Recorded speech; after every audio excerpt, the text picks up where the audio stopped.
Hi, Gibaud, and today I'm going to speak about my new photography gear. Here it is, the Fujifilm GFX100SII. I actually reviewed it a few months ago, I'll leave you the link here, and I've got several lenses, so I'm going to tell you why and what I want to do with it and what I got and all that. So let's start. By the way, I've activated the member zone of my YouTube channel. It costs only €6.99 a month.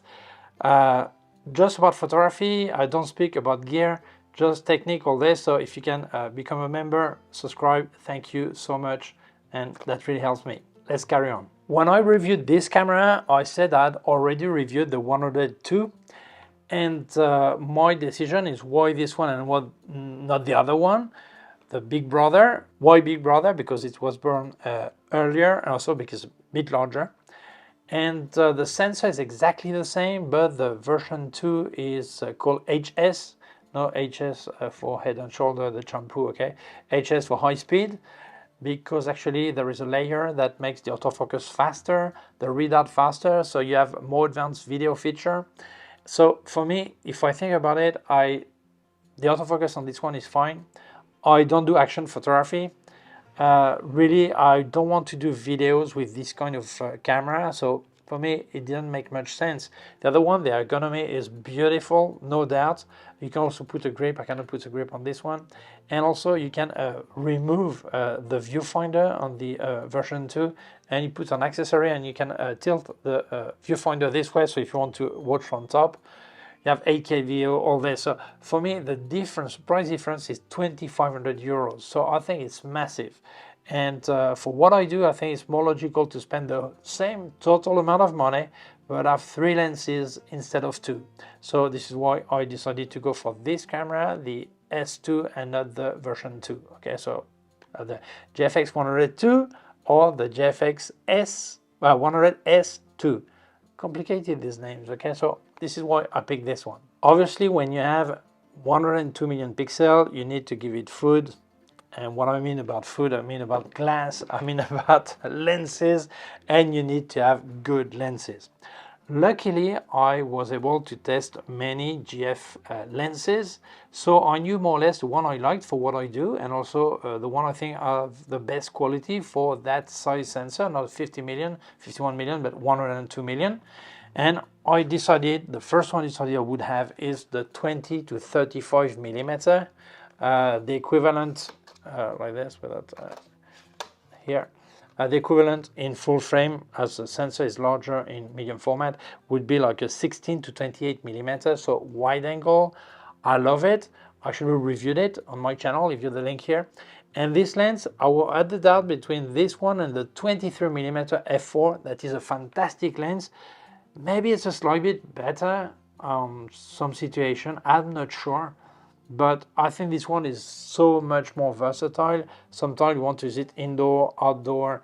Sometimes you want to reframe zooming and not using your 102 million pixel reframing. You want to actually do it in camera, I mean in the lens, okay, zooming. So I think it was the best choice for me to use this one. What is it for me? Well, I will use it for landscape, also architecture, and radical fashion, I would say, or radical portrait. Normally you don't use a wide angle for that, but sometimes I do, and I love the way it looks. Here a picture I made to Isana. Actually this picture appears in the member zone in the video I made about the behind the scene and explaining how I made the photo shoot. So if you're interested, subscribe to the member zone and you will have all the information about this picture, how I made it, okay? So for me, this lens was probably the best choice for what I want to do, so I picked it. The following lens is probably the one I would have bought if I had bought only one lens. This is no doubt the best lens for GFX mount by far. This is the 55mm 1.7. Here I put the sun hood on it, so you have a look. I actually reviewed it in my channel when I tested this one and the 80mm 1.7. I'll leave you the link here. And I think it is incredible. This lens is not the one you use if you want to have this cine look or this really smooth look. Yeah, no, this one is contrasty, sharp, ultra sharp, detailed. All this is incredible. What can you use it for? Well, for anything. I would say, this is why I say if you had only one lens, get this one. Go around, make all kind of pictures. I will use it for many things. Actually, when I reviewed it, I made pictures of Thalia portrait. Obviously not academic portrait because it's a bit on the wide side and not tele lens. But still, I think it's so beautiful. The sharpness, the contrast, micro contrast, all this is incredible. And it has a special look. So I love this lens. Yeah, it's only it's not that wide. If you want to get like a landscape, you could actually use it also and do a panning and merge all the pictures in post-production. But really, no doubt, the best lens by Fujifilm in GFX mount. By the way, if you want to help me, and well, obviously you can use the member zone, but if it's not the kind of area you like, and you're going to buy any gear, don't forget I've got affiliated links in the description that really help me. Also negotiated 10% discount with K&F Concept if you use the code ERIC10, ERRC10, so on the website. So thank you so much, that really helps me a lot. Let's carry on. The third lens is the 110mm F2. Here's with the sun hood. Okay, this is massive. And I had my doubt if getting this one or the 80mm 1.7 that actually reviewed also. And I think that if I want to do close-up portrait, it's more logical to have this one because, yeah, because of the distance, the way it looks is different. And if I was doing just a half body or full body, 80mm would be fine. This one is great for headshot. I think if you're going to do full body, you need to have a lot of space if you're indoor because the equivalent is like 86mm, okay, equivalent full frame. But still, I love this lens. The sharpness I have too is good, and yeah, the fall off in the out of focus part is really, a transition is really nice. You don't have to use it at f2, obviously use it as you want, okay? But it means if you use the f8 to have a good look, if you look at f2, it's different look. I love this lens. I think it's a great lens.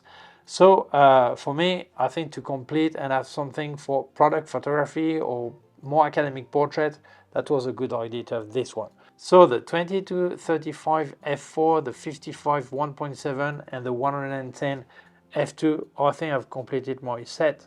I hope so. So this is what I got. The 110mm is the only lens I did not review on my channel. I actually tested it last year on the GFX 50S Mark II, and now I made more pictures with my GFX 100S Mark II. And soon I will publish a review of this lens using it as a portrait lens, showing the picture I made last year with a 50 million pixel, and the one I made this year with 102 million pixels. So soon a review of this lens. So let's speak about the camera. Do you need 102 million pixel? The easy and fast answer is no. Are they useful? The easy and fast answer is yes. Actually, I've got a game. I feel ashamed about it. I love to do it, but I really feel ashamed, but I'm going to tell it. When you make your 102 million pixel picture and you open it in Lightroom or Photoshop, and you look at the picture and say, what is this in the corner here? You start to zoom 100%, 200%, 400%, 800%. It doesn't pixel, and you discover things you did not see when you made the picture. I actually remember last year I made a picture when I tested the 100 Mark II, the 102 Fuji doesn't say Mark, so 102. I saw a small sign, and then I zoom on it, and I could read the text. I was like, whoa, incredible.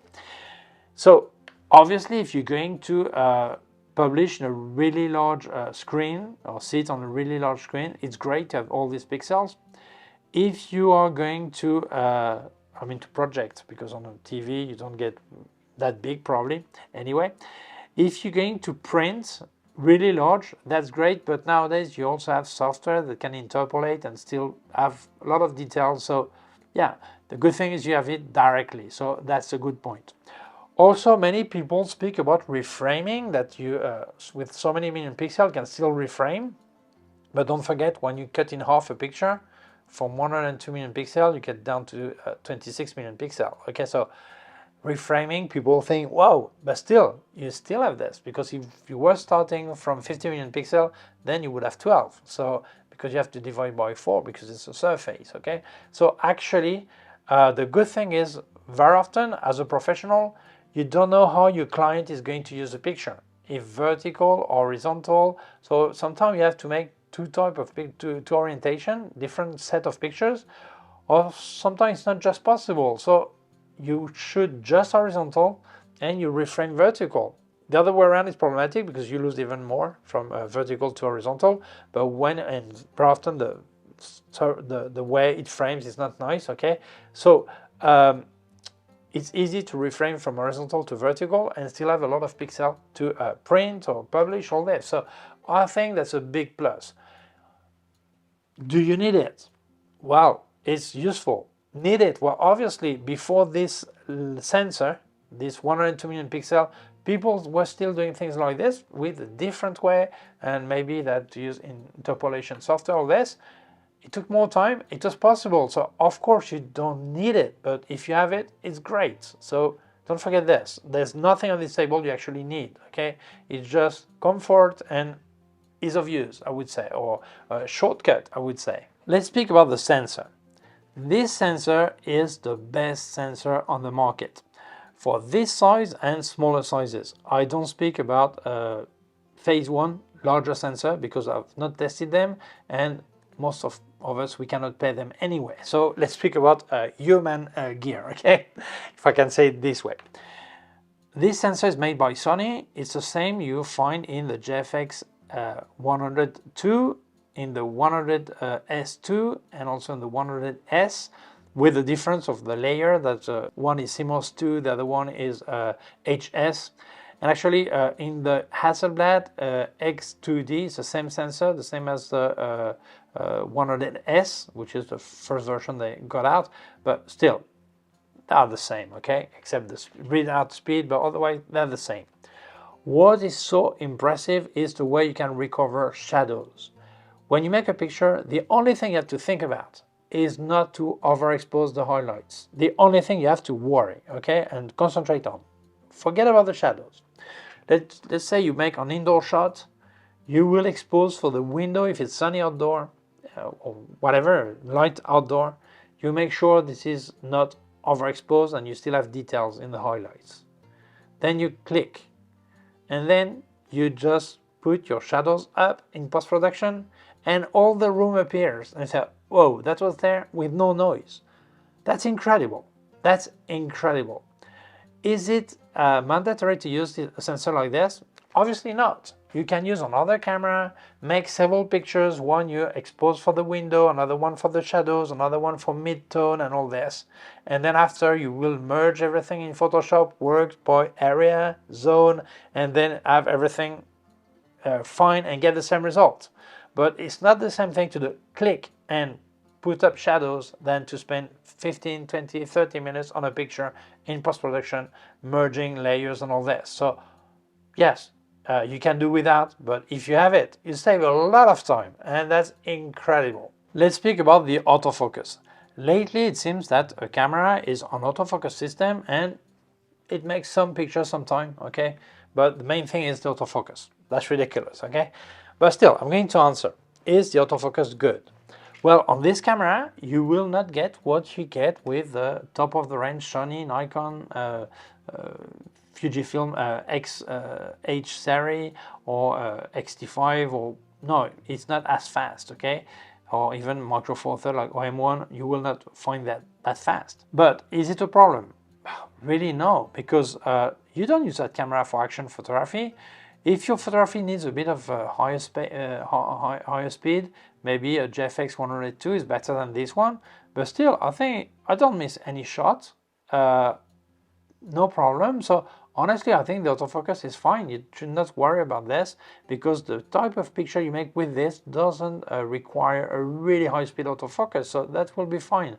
That's my opinion. A few months ago, I made a video explaining the differences between the Hasselblad and the GFX, and why, if I was getting a 102mm pixel sensor, I would get a GFX by Fujifilm and not an X2D by Hasselblad.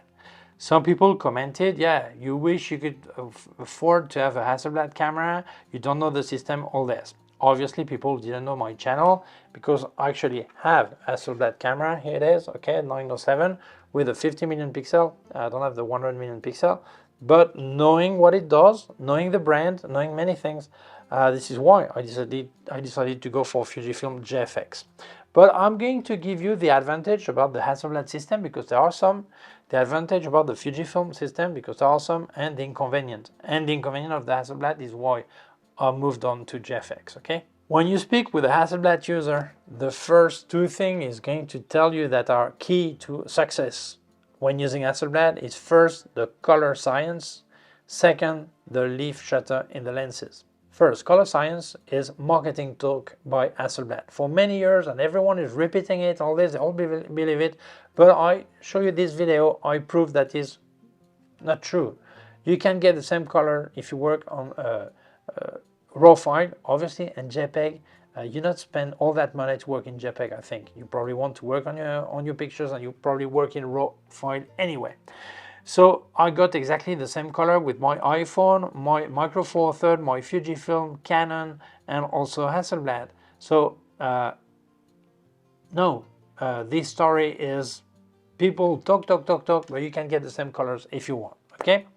What I fully agree is the advantage of leaf shutter. The shutter is in the lens and not in the body.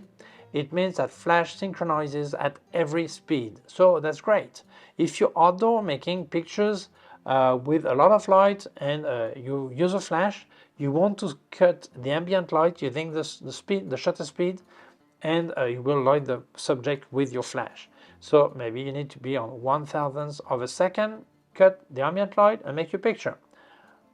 On the Fujifilm, the maximum synchronization is 1/125 of a second. Is it a problem? Well, it depends. Because what people speak about this central shutter, leaf shutter, they forget to tell you one thing. When you are in a real situation, if you use your flash at 1/4 or 1/8 of power, and you make your picture 1/1000th of a second, that's true, that's great, fantastic, fine results. But if actually you want to push your flash to maximum power, at maximum power, even the best flashes, they don't have lightning that is that short as 1/2000th of a second. It means the leaf shutter not only is going to cut the ambient light, but also the light coming out of your flash unit. So is it really usable then? And also take into account that at really high speed, the leaf shutter, it takes too much time to travel and it starts vignetting.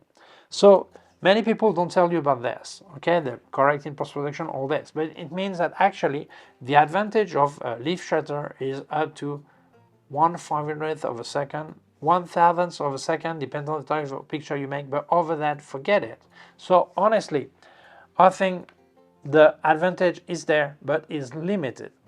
Does it mean I cannot make the same picture with this Fujifilm? Well, honestly, yes, you can. Actually, I've been using many brand of cameras and type of sensors, and one of them is the Micro Four Third with my OM1 by Olympus. And when I make picture outdoor with flash and ambient light, I use ISO 200, which is the minimum on the Olympus. Then I put the synchronized speed at 1/250th of a second. Then I work at 2.8 to have a depth of field I like, okay? When I use a GFX, the minimum is not 200, the minimum is 80 ISO. It means it's 1/3 less light. Then it's true, instead of 1/250th of a second of synchronize, I get 1/125 of a second. This means one more stop of light on the GFX, okay? But then the aspect of a picture is important. So if you like this 2.8, or if I like this 2.8 on my Micro Four Third, often I work at f8 on my GFX. It means 3 stops less of lights. On my Olympus, when I've got this setting, I need to put on ND8 or 3 stops to cut ambient light that also cut light from the flash and get more power on the flash and get everything well exposed. And on this one, I don't even need to place the ND8 filter and get still the look I want, and no problem with synchronization. Obviously, I could use the HSS if I wanted, but I don't like it because it actually kills the condenser of flashes. I prefer to have a real synchronization, but honestly, that's no problem. When could it be a problem? Well, let's say I've got a subject that is moving away from the picture, you see it, a car, whatever. I would like to freeze it, and the light from the flash will not freeze it because it's away. So it means, yeah, I cannot put the speed higher, it will be moved, okay, no doubt. But if I look at the Hasselblad with the leaf shutter, if it's a car, I probably have to put a 1/2000th of a second to get this car frozen, that it doesn't move. What does this mean? That then my leaf shutter will also cut flash light from the flash. So there's no universal solution. Yes, central shutter, leaf shutter is a big advantage, but you can still do great with this without, and even with the only 1/25th of a second shutter speed flash synchro. Okay, so that's okay. So for me, for top of picture I make, that's no problem. But this is why for me, that was the point. I thought maybe better Hasselblad for what I want to do, but no problem. For my experience, no problem. On top of that, the leaf shutter needs maintenance. Actually, it's really fragile, all this, but not just Hasselblad, any leaf shutter from any time, a story of photography, okay? History of photography, that's the way it is, okay? So, well, but for me, the darkest point is since DJI bought Hasselblad, or is a main shareholder of Hasselblad, this is a real disaster. You can read on social networks people having to send back 2-3 times their camera to have it fixed. This camera is 2 years old. Here, the rubber, you don't see the color anymore here on the switch. That's not normal for that price. And availability, sometimes you cannot find any battery. A battery that's expensive, like 90 euros or 100 euros a battery, and sometimes it's out of stock for months. So if you have a project and you need to buy new batteries, they are not clone batteries, you don't have anything, you don't have any option, and that's a problem. On this Fujifilm, the same battery as the X-T5 or the XS20, that's standard battery, no problem, you can find it. It's a lot cheaper, but still, the problem is not even the money, the problem is to find it. If we speak about lenses, when I bought this camera, I wanted to have the 90mm 2.5. People paid for it, and they had to wait 1 year to receive it. So, after a while, I said, forget about this lens. Then I decided to buy the 28mm that they made new. Same thing, 6 months to get it? That's not serious. I know some people will say, yeah, but Fujifilm with the X100 Mark 6 is the same thing. Yes, but the Fujifilm X100 Mark 6 is actually a fun camera. It's a hobby camera. I know some professionals use it, but it's not key. We speak here about work tools. I cannot tell my client, sorry, I cannot do the project because I've got only 2 batteries, and for that I need actually 4 or 5 to be able to do it. I cannot buy them. Or I cannot say, well, I wanted to do this project, but I cannot get the lens. Or when you send your camera to repair, you have to send it back 2-3 times until they fix it. I know some people had great service by Hasselblad, but you hear so many people who are complaining because it's a disaster. So for me, that scares me off. Honestly, I would not put money or more money on Hasselblad because of this, because I don't know what they're doing. And when you get that kind of tool and that kind of money, you want to have response and service. I think DJI, since it's they're owning Hasselblad, is not giving this service anymore. And that's a big problem when you're serious about your gear, when you need your gear to be fixed quick, and that's not normal, that's not acceptable. Oh, of course, if we had, as we spoke about the autofocus before, if you try the autofocus of a Hasselblad, well, if you complain about the Fujifilm autofocus, don't even try Hasselblad. It's a disaster. First, on the X2D, people were claiming to have it, asking to have the face detection, eye detection. It took 1 year to get an upgrade of the firmware, and you still don't have eye detection. It seems to focus on the eye, but you don't decide which one you want, okay? And on the face actually indicates where the face is. Then you have to confirm that it's this face, but if the person moves, the small green square follows, but if you don't confirm again, then it doesn't refocus on the face. I don't know what they've done. Honestly, that's not serious. So forget about the autofocus with Hasselblad. I'm not a people who claims that I want best autofocus, but this is not serious. You cannot offer that kind of product without something a bit better than what they have, okay? The autofocus on this one is far ahead, okay? Then, I had the firmware problem. Hasselblad is a disaster with the firmware upgrade. This camera, I cannot get the histogram before I shoot. I see it after. But the following model, yeah, you can see it before. They said they would upgrade the firmware, they never did. Then I have to decide if I want to have the grid, composition grid, or the level. I cannot have both. No, I cannot have both. You decide either this one or that one. Incredible. Here I've got the aperture value, aperture here, and here I've got the speed here. I love to have it the other way around. You cannot change it. They never upgraded anything via firmware to fix it, to have this possibility. They don't do anything. This camera is not old. If you look at the X1D Mark II, same thing. People claiming some upgrade. They never upgraded anything. And on the latest model, the X2D, it took them 1 year wait to get an upgrade on the face detection and eye detection, and it's not even a proper face or eye detection. So honestly, let's be serious. For me, no way I spend more money on Hasselblad. I know what your question is. Am I going to stop using my other cameras? Obviously no. Less time, because when you split your time among several cameras, you spend less time with each of them, but I still use all my cameras. Same as some guitar player that have 3, 4, 5 guitars, and depend what they're going to play or the mood or whatever, they use one or the other. Same thing for me. Also depending on the job I'm doing, the situation, the gear I need, the logistics sometimes is maybe scary or heavy or to dangerous place or whatever. And so all this make me use a camera or another or this. Same also as a person that collects cars or luxury cars. It's not my case, but one day goes out with the Porsche and another day with the Ferrari and whatever. Okay, so I'm like a father. I love all my kids, and each in a different way, but I love each of them. Okay, so no worry, I will keep using my gear. By the way, some people think I don't use Olympus anymore. Of course I still use my Olympus, and I will next week I think present a review of the 8-25mm F4. I had it for a long time, I never reviewed it, so many people ask, I will show it, because obviously I still use my Olympus also, so no worry. Getting this gear doesn't mean I will stop using the rest.